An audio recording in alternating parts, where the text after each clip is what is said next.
ओम नमः शिवाय। पुनर्जन्म, प्रेम, तप और संयोग के यह वह कथा है जिसे सुनकर देवता भी विस्मित रह जाते हैं। शिव के विरह में जलती पार्वती और पार्वती के तप में पिघलते स्वयं महादेव। शिव महापुराण का यह छठा अध्याय देवी सती के आत्मदाह के बाद शुरू होता है और परिणति होती है शिव पार्वती विवाह में। तो आइए इस दिव्य कथा में प्रवेश करते हैं। सती के आत्मदाह के बाद सारा सृष्टि एक अजीब सी निस्तब्धता में डूब गई थी। महादेव ने अपने क्रोध से दक्ष यज्ञ का विध्वंस कर डाला था और फिर वे मौन हो गए। वे कैलाश छोड़कर शमशान में जा बसे, जहाँ कोई न हो, केवल भस्म और मौन हो। वे केवल अपने शोक में लीन रहते। शरीर पर चिता भस्म, जटा में गंगा और आंखों में अश्रु। सती की स्मृति हर पल उन्हें विचलित करती। इधर ब्रह्मा, विष्णु और अन्य देवताओं को चिंता होने लगी। शिव के बिना सृष्टि की गति नहीं थी, लेकिन अब कोई कैसे शिव को फिर प्रेम की ओर मोड़े। इसी समय पर्वतराज हिमालय और उनकी पत्नी मेनका के घर एक दिव्य कन्या का जन्म हुआ। जब कन्या ने पहली बार अपनी आंखें खोली, एक गूढ़ तेज चारों ओर फैल गया। देवताओं की भविष्यवाणी थी, यह कन्या ही भवानी बनेगी, यही शिव को गृहस्थ जीवन में लाएगी। इस कन्या का नाम रखा गया पार्वती। बचपन से ही पार्वती का मन पूजा पाठ में लगता।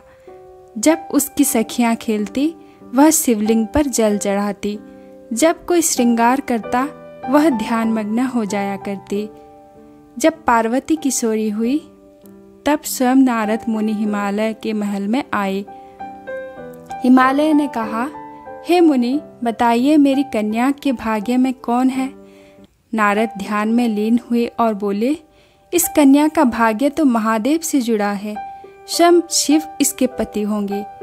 मेनका घबरा गई। क्या भस्मधारी, शमशानवासी, त्रिनेत्रधारी शिव मेरे घर जमाई बनेंगे? पर पार्वती मौन रही, किंतु मन में संकल्प ले चुकी थी, यदि पति बनाना है तो केवल शिव को। पार्वती ने कैलाश जाकर शिव की सेवा शुरू की। वह प्रतिदिन पुष्प लाती, जल चढ़ाती, उनके आसन के पास बैठती। किंतु शिव तो अभी भी सती के वियोग में लीन थे। पार्वती की ओर देखा तक नहीं। नंदी ने कहा, देवी, महादेव तप में लीन है, वे कोई भाव नहीं समझेंगे। पार्वती ने कहा, तब मैं तप करूंगी जब तक शिव स्वयं मुझे न अपनाए। पार्वती हिमालय की ओर गुफा में चली गई। पर्वत की शिला पर बैठी और प्रण लिया, मैं अन्न जल त्याग दूंगी, केवल वायु और तप से शिव को पाऊंगी। कई दिनों तक निर्जला रही, फिर महीनों तक केवल वायु सेवन किया। कभी बर्फबारी में बैठी रही, कभी धूप में स्थिर रही। वृक्षों ने पत्ते गिराए नहीं, ताकि उन्हें छाया मिले। देवताओं ने पुष्प वर्षा की। सारा ब्रह्मांड उनका तपस्या में कांप उठा।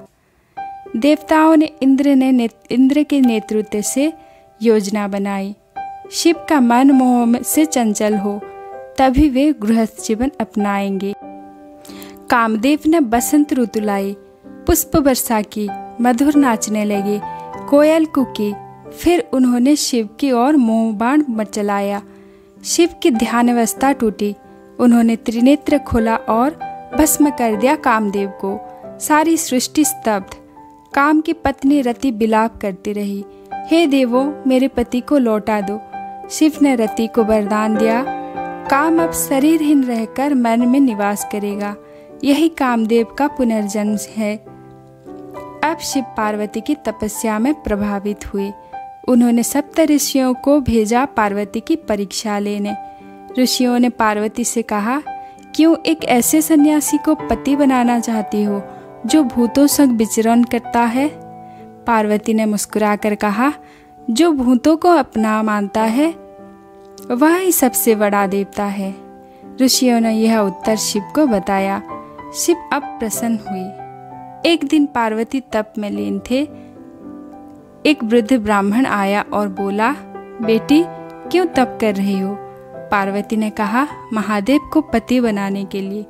ब्राह्मण बोला, वह तो शमशानवासी है, उनके गले में नाग है, शरीर पर भस्म है। पार्वती क्रोधित हो उठी। जो संसार के आकर्षण से परे है वही सच्चा पति है।